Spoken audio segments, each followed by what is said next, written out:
Half Brothers by Elizabeth Gaskell. My mother was twice married. She never spoke of her first husband, and it is only from other people that I have learnt what little I know about him. I believe she was scarcely 17 when she was married to him, and he was barely 21. He rented a small farm up in Cumberland, somewhere towards the sea coast, but he was perhaps too young and inexperienced to have the charge of land and cattle.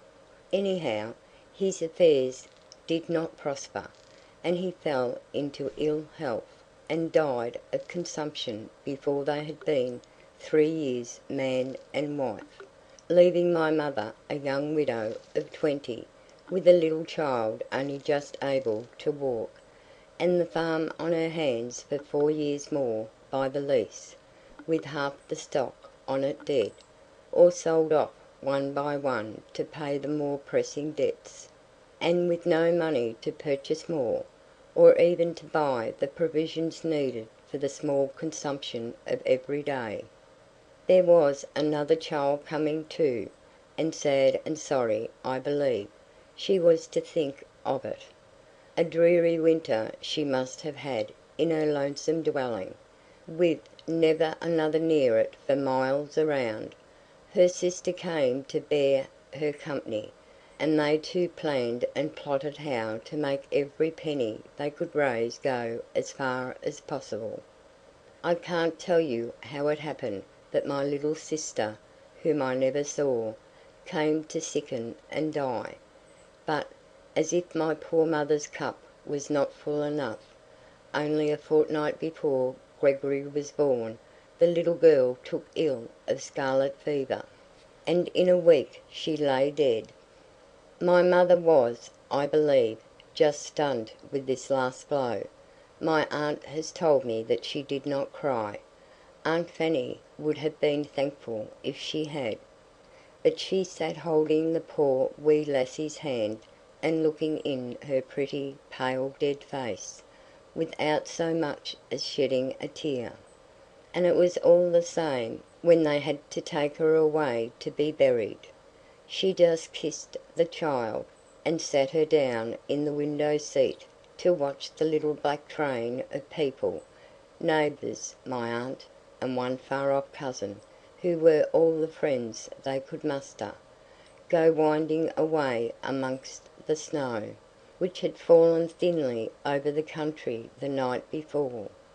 When my aunt came back from the funeral, she found my mother in the same place, and as dry-eyed as ever.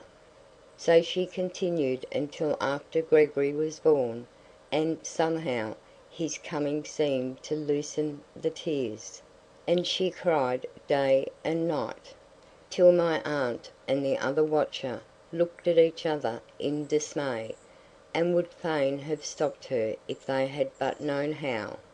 But she bade them let her alone, and not be over anxious, for every drop she shed eased her brain, which had been in a terrible state before for want of the power to cry. She seemed after that to think of nothing but her new little baby. She had hardly appeared to remember either her husband or her little daughter that lay dead in Brigham churchyard. At least, so Aunt Fanny said. But she was a great talker, and my mother was very silent by nature, and I think Aunt Fanny may have been mistaken in believing that my mother never thought of her husband and child just because she never spoke about them. Aunt Fanny was older than my mother, and had a way of treating her like a child, but, for all that, she was a kind, warm-hearted creature, who thought more of her sister's welfare than she did of her own, and it was on her bit of money that they principally lived, and on what the two could earn by working for the great Glasgow sewing merchants. But by and by my mother's eyesight began to fail. It was not that she was exactly blind, for she could see well enough to guide herself about the house, and to do a good deal of domestic work, but she could no longer do fine sewing and earn money. It must have been very heavy crying she had had in her day, for she was but a young creature at this time, and as pretty a young woman, I have heard people say, as any on the country side. She took it sadly to heart that she could no longer gain anything towards the keep of herself and her child. My aunt Fanny would fain have persuaded her that she had enough to do in managing their cottage and minding Gregory, but my mother knew that they were pinched, and that Aunt Fanny herself had not as much to eat, even on the commonest kind of food, as she could have done with.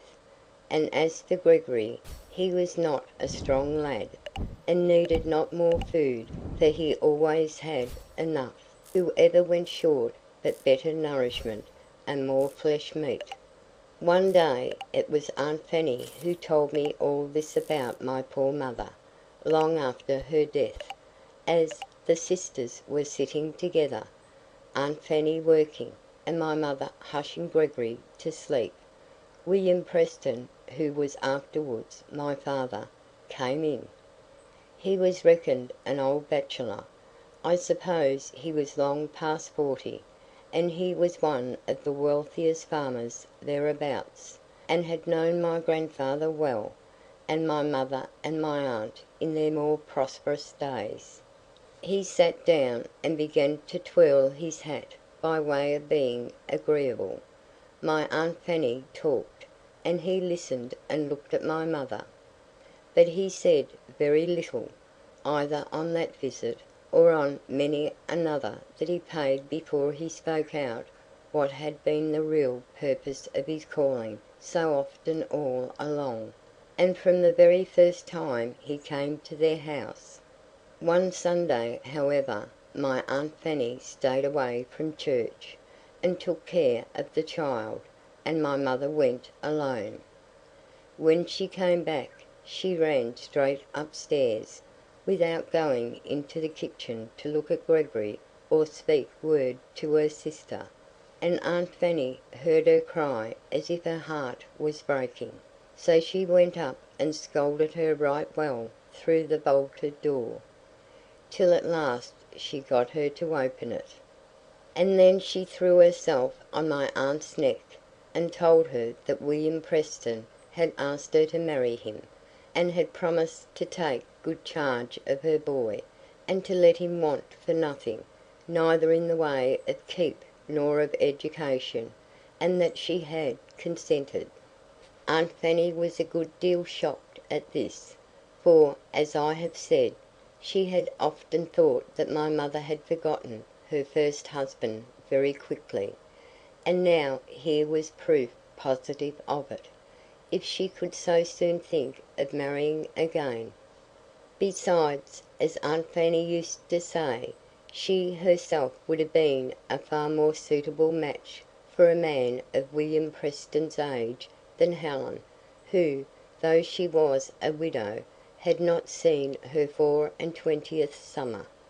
However, as Aunt Fanny said, they had not asked her advice, and there was much to be said on the other side of the question. Helen's eyesight would never be good for much again, and as William Preston's wife she would never need to do anything, if she chose to sit with her hands before her, and a boy was a great charge to a widowed mother, and now there would be a decent steady man to see after him. So, by and by, Aunt Fanny seemed to take a brighter view of the marriage than did my mother herself, who hardly ever looked up, and never smiled after the day when she promised William Preston to be his wife. But much as she had loved Gregory before, she seemed to love him more now. She was continually talking to him when they were alone, though he was far too young to understand her moaning words, or give her any comfort except by his caresses. At last William Preston and she were wed, and she went to be mistress of a well-stocked house, not above half an hour's walk from where Aunt Fanny lived. I believe she did all that she could to please my father, and a more dutiful wife, I have heard him himself say, could never have been. But she did not love him, and he soon found it out. She loved Gregory, and she did not love him. Perhaps love would have come in time, if had been patient enough to wait, but it just turned him sour to see how her eye brightened and her colour came at the sight of that little child, while for him who had given her so much, she had only gentle words as cold as ice. He got to taunt her with the difference in her manner, as if that would bring love, and he took a positive dislike to Gregory. He was so jealous of the ready love that always gushed out like a spring of fresh water when he came near. He wanted her to love him more, and perhaps that was all well and good, but he wanted her to love her child less, and that was an evil wish. One day he gave way to his temper, and cursed and swore at Gregory. He had got into some mischief, as children will. My mother made some excuse for him. My father said it was hard enough to have to keep another man's child without having it perpetually held up in its naughtiness by his wife, who ought to be always in the same mind that he was, and so from little they got to more, and the end of it was that my mother took to her bed before her time, and I was born that very day. My father was glad and proud and sorry, all in a breath, glad and proud that a son was born to him, and sorry for his poor wife's state, and to think how his angry words had brought it on. But he was a man who liked better to be angry than sorry, so he soon found out that it was all Gregory's fault, and owed him an additional grudge for having hastened my birth. He had another grudge against him before long. My mother began to sink the day after I was born. My father sent to Carlisle for doctors, and would have coined his heart's blood into gold to save her, if that could have been, but it could not. My Aunt Fanny used to say sometimes that she thought that Helen did not wish to live, and so just let herself die away without trying to take hold of life. But when I questioned her, she owned that my mother did all the doctors bade her do, with the same sort of uncomplaining patience with which she had acted through life. One of her last requests was to have Gregory laid in her bed by my side, and then she made him take hold of my little hand. Her husband came in while she was looking at us so, and when he bent tenderly over her to ask her how she felt now, and seemed to gaze on us two little half-brothers with a grave sort of kindness, she looked up in his face and smiled, almost her first smile at him, and such a sweet smile, as more besides Aunt Fanny have said. In an hour she was dead.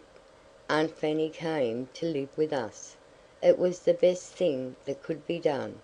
My father would have been glad to return to his old mode of bachelor life, but what could he do with two little children? He needed a woman to take care of him, and who was so fitting as his wife's elder sister.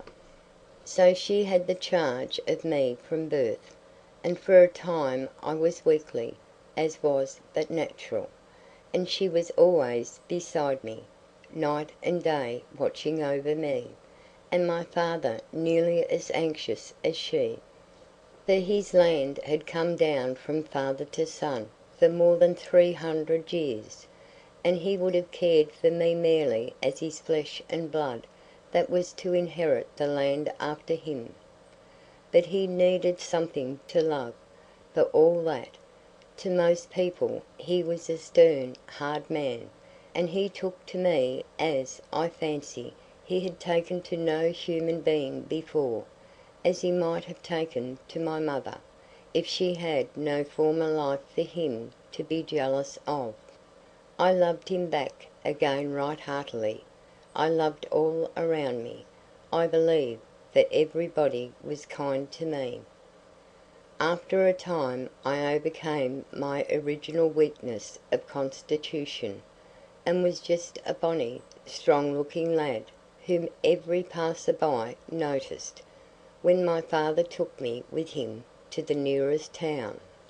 At home I was the darling of my aunt, the tenderly beloved of my father, and pet and plaything of the old domestics, the young master of the farm labourers, before whom I played many a lordly antic, assuming a sort of authority which sat oddly enough, I doubt not, on such a baby as I was. Gregory was 3 years older than I. Aunt Fanny was always kind to him in deed and in action, but she did not often think about him. She had fallen so completely into the habit of being engrossed by me, from the fact of my having come into her charge as a delicate baby. My father never got over his grudging dislike to his stepson, who had so innocently wrestled with him for the possession of my mother's heart. I mistrust me, too, that my father always considered him as the cause of my mother's death and my early delicacy, and utterly unreasonable as this may seem, I believe my father rather cherished his feeling of alienation to my brother as a duty, than strove to repress it. Yet not for the world would my father have grudged him anything that money could purchase. That was, as it were, in the bond when he had wedded my mother. Gregory was lumpish and loutish, awkward and ungainly, and many a hard word and sharp scolding did he get from the people about the farm, who hardly waited till my father's back was turned before they rated the stepson. I am ashamed, my heart is sore to think how I fell into the fashion of the family, and slighted my poor orphan step-brother. I don't think I ever scouted him, or was wilfully ill-natured to him, but the habit of being considered in all things, and being treated as something uncommon and superior, made me insolent in my prosperity, and I exacted more than Gregory was always willing to grant, and then, irritated, I sometimes repeated the disparaging words I had heard others use with regard to him, without fully understanding their meaning. Whether he did or not I cannot tell. I am afraid he did. He used to turn silent and quiet, sullen and sulky, my father thought it. Stupid, Aunt Fanny used to call it. But every one said he was stupid and dull, and this stupidity and dullness grew upon him. He would sit without speaking a word, sometimes for hours. Then my father would bid him rise and do some piece of work, maybe about the farm, and he would take 3 or 4 tellings before he would go. When we were sent to school it was all the same. He could never be made to remember his lessons. The schoolmaster grew weary of scolding and flogging, and at last advised my father just to take him away, and set him to some farm work that might not be above his comprehension. I think he was more gloomy and stupid than ever after this. Yet he was not a cross lad.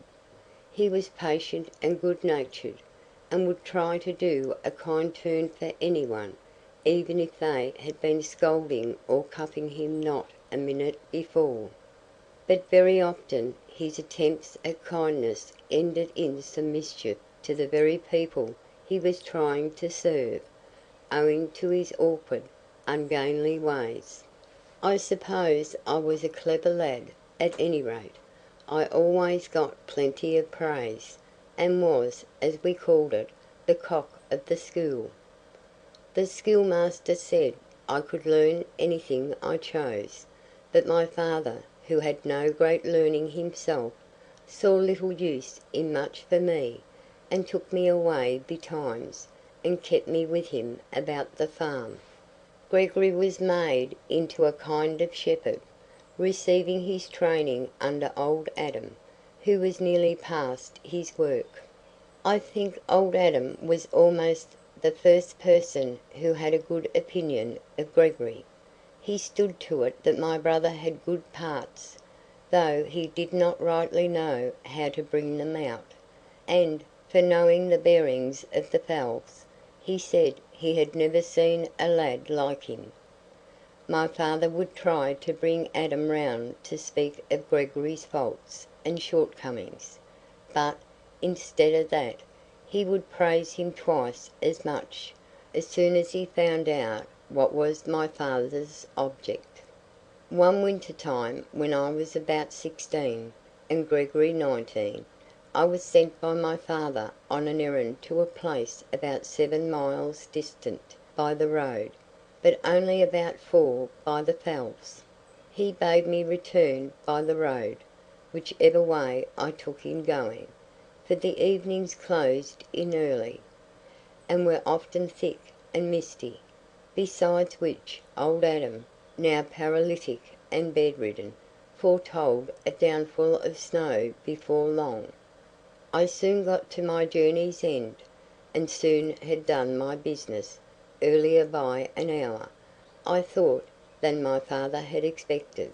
So I took the decision of the way by which I would return into my own hands, and set off back again over the Fells, just as the first shades of evening began to fall.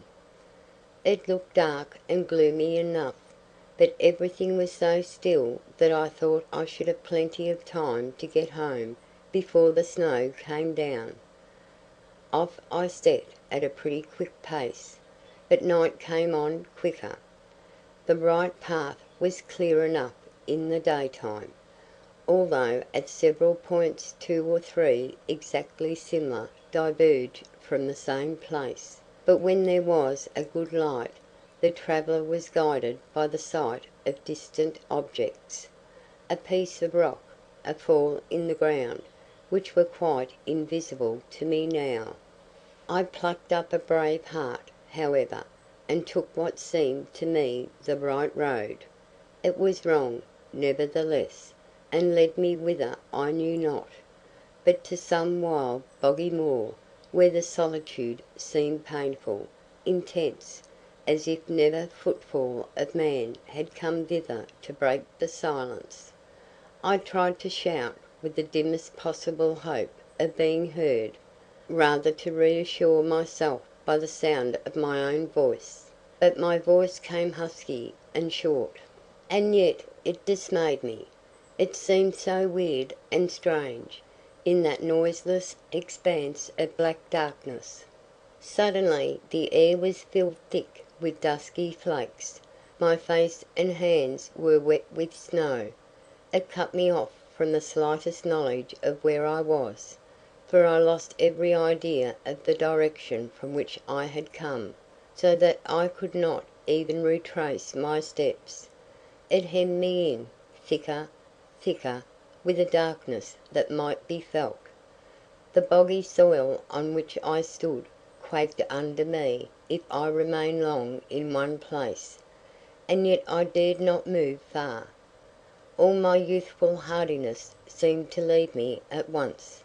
I was on the point of crying, and only very shame seemed to keep it down. To save myself from shedding tears, I shouted terrible, wild shouts for bare life they were. I turned sick as I paused to listen. No answering sound came but the unfeeling echoes. Only the noiseless, pitiless snow kept falling thicker, thicker, faster, faster. I was growing numb and sleepy. I tried to move about, but I dared not go far, for fear of the precipices which, I knew, abounded in certain places on the fells. Now and then I stood still and shouted again, but my voice was getting choked with tears, as I thought of the desolate helpless death I was to die, and how little they at home, sitting round the warm, red bright fire, wotted what was become of me, and how my poor father would grieve for me. It would surely kill him, it would break his heart, poor old man. Aunt Fanny too, was this to be the end of all her cares for me? I began to review my life in a strange kind of vivid dream, in which the various scenes of my few boyish years passed before me like visions. In a pang of agony, caused by such remembrance of my short life, I gathered up my strength and called out once more, a long, despairing, wailing cry, to which I had no hope of obtaining any answer, save from the echoes around, dulled as the sound might be by the thickened air. To my surprise I heard a cry, almost as long, as wild as mine, so wild that it seemed unearthly, and I almost thought it must be the voice of some of the mocking spirits of the fells, about whom I had heard so many tales. My heart suddenly began to beat fast and loud. I could not reply for a minute or two. I nearly fancied I had lost the power of utterance. Just at this moment a dog barked. Was it Lassie's Bark, my brother's collie, an ugly enough brute, with a white, ill-looking face, that my father always kicked whenever he saw it, partly for its own demerits, partly because it belonged to my brother? On such occasions Gregory would whistle Lassie away, and go off and sit with her in some outhouse. My father had once or twice been ashamed of himself, when the poor collie had yelled out with the suddenness of the pain, and had relieved himself of his self-reproach by blaming my brother, who, he said, had no notion of training a dog, and was enough to ruin any collie in Christendom with his stupid way of allowing them to lie by the kitchen fire. To all which Gregory would answer nothing, nor ever seem to hear, but go on looking absent and moody. Yes, there again, it was Lassie's Bark, now or never. I lifted up my voice and shouted, "Lassie, Lassie, for God's sake, Lassie!" Another moment, and the great white-faced Lassie was curving with delight round my feet and legs, looking, however, up in my face with her intelligent, apprehensive eyes, as if fearing lest I might greet her with a blow, as I had done oftentimes before. But I cried with gladness, as I stooped down and patted her. My mind was sharing in my body's weakness, and I could not reason, but I knew that help was at hand. A grey figure came more and more distinctly out of the thick, close-pressing darkness. It was Gregory wrapped in his maud. "Oh, Gregory!" said I, and I fell upon his neck, unable to speak another word. He never spoke much, and made me no answer for some little time. Then he told me we must move. We must walk for the dear life. We must find our road home, if possible, but we must move, or we should be frozen to death. "Don't you know the way home?" asked I. "I thought I did when I set out, but I am doubtful now. The snow blinds me, and I am feared that in moving about just now I have lost the right gait homewards." He had his shepherd's staff with him, and by dint of plunging it before us at every step we took, clinging close to each other, we went on safely enough, as far as not falling down any of the steep rocks, but it was slow, dreary work. My brother, I saw, was more guided by Lassie and the way she took than anything else, trusting to her instinct. It was too dark to see far before us, but he called her back continually, and noted from what quarter she returned, and shaped our slow steps accordingly. But the tedious motion scarcely kept my very blood from freezing.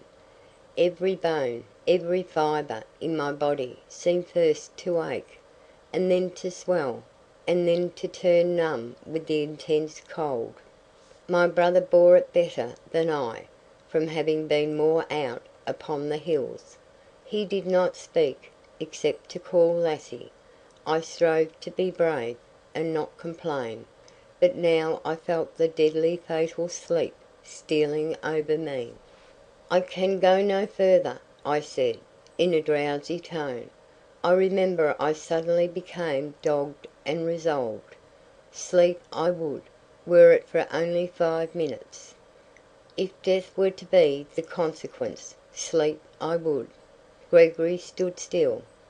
I suppose he recognised the peculiar phase of suffering to which I had been brought by the cold. "It is of no use," said he, as if to himself. "We are no nearer home than we were when we started, as far as I can tell. Our only chance is in Lassie. Here, roll thee in my Maud, lad, and lay thee down on this sheltered side of this bit of rock. Creep close under it, lad, and I'll lie by thee, and strive to keep the warmth in us. Stay, hast gotten aught about thee they'll know at home?" I felt him unkind thus to keep me from slumber, but on his repeating the question, I pulled out my pocket handkerchief, of some showy pattern, which Aunt Fanny had hemmed for me. Gregory took it, and tied it round Lassie's neck.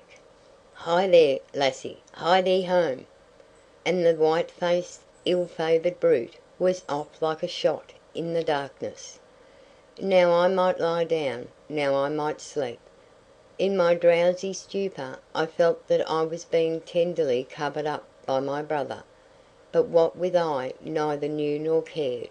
I was too dull, too selfish, too dumb to think and reason, or I might have known that in that bleak bare place there was nought to wrap me in, save what was taken off another.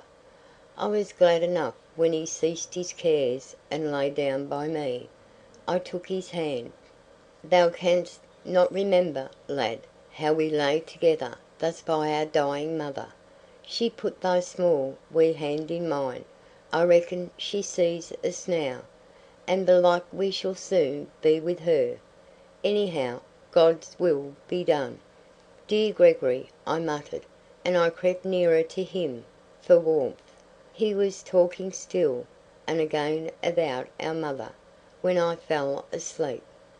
In an instant, or so it seemed, there were many voices about me, many faces hovering round me. The sweet luxury of warmth was stealing into every part of me. I was in my own little bed at home, and I am thankful to say, my first word was Gregory. I looked past from one to another. My father's stern old face strove in vain to keep its sternness. His mouth quivered, his eyes filled slowly with unwonted tears. I would have given him half my land. I would have blessed him as my son. O God! I would have knelt at his feet, and asked him to forgive my hardness of heart. I heard no more. A whirl came through my brain, catching me back to death. I came slowly to my consciousness weeks afterwards. My father's hair was white when I recovered, and his hand shook as he looked into my face. We spoke no more of Gregory. We could not speak of him, but he was strangely in our thoughts. Lassie came and went with never a word of blame. Nay, my father would try to stroke her, but she shrank away, and he, as if reproved by the poor dumb beast, would sigh, and be silent and abstracted for a time. Aunt Fanny, always a talker, told me all. How, on that fatal night, my father, irritated by my prolonged absence, and probably more anxious than he cared to show, had been fierce and imperious, even beyond his wont, to Gregory, had upbraided him with his father's poverty, his own stupidity which made his services good for nothing, for so, in spite of the old shepherd, my father always chose to consider them. At last Gregory had risen up, and whistled Lassie out with him. Poor Lassie, crouching underneath his chair for fear of a kick or blow. Some time before, there had been some talk between my father and my aunt respecting my return, and when Aunt Fanny told me all this, she said she fancied that Gregory might have noticed the coming storm, and gone out silently to meet me. 3 hours afterwards, when all were running about in wild alarm, not knowing whither to go in search of me, not even missing Gregory, or heeding his absence, poor fellow, poor fellow, Lassie came home, with my handkerchief tied round her neck. They knew and understood, and the whole strength of the farm was turned out to follow her, with wraps and blankets and brandy and everything that could be thought of. I lay in chilly sleep, but still alive, beneath the rock that Lassie guided them to. I was covered over with my brother's plaid, and his thick shepherd's coat was carefully wrapped round my feet. He was in his shirt sleeves, his arm thrown over me, a quiet smile, he had hardly ever smiled in life, upon his still, cold face. My father's last words were, "God forgive me my hardness of heart towards the fatherless child."